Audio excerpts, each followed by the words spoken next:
Miss Harriet, Guy de Maupassant, chapitre 2, partie 5. Quand j'en apercevais une dans un hôtel, je me sauvais comme les oiseaux qui voient un mannequin dans un champ.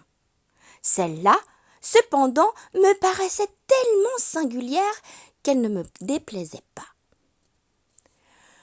Madame le cacheur, hostile par instinct à tout ce qui n'était pas paysan, sentait en son esprit borné une sorte de haine pour les allures extatiques de la vieille fille.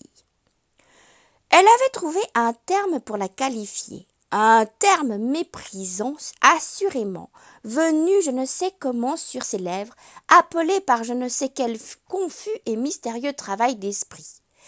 Elle disait « c'est une démoniaque ».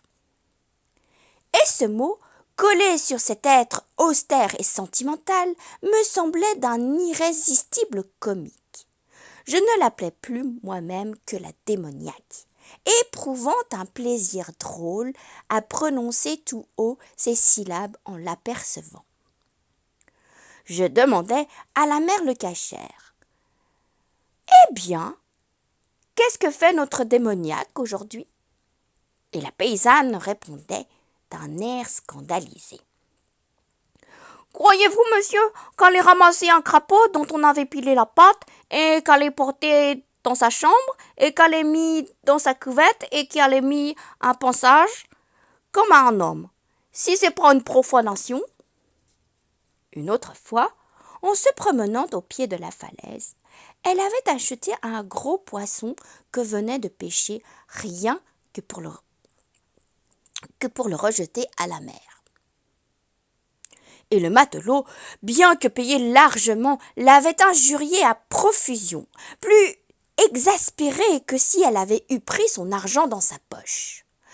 Après un mois, il ne pouvait encore parler de cela sans se mettre en fureur et sans crier des outrages. « Oh oui, c'est bien une démoniaque, Miss Harriet !» La mère le cachère avait une inspiration de génie en la baptisant ainsi. Le garçon d'écurie, que l'on appelait sapeur parce qu'il avait servi en Afrique dans son jeune temps, nourrissait d'autres opinions.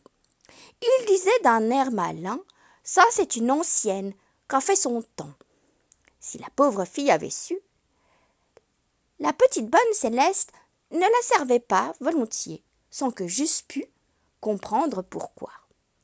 Peut-être uniquement parce qu'elle était étrangère, d'une autre race, d'une autre langue et d'une autre religion. C'était une démoniaque, enfin.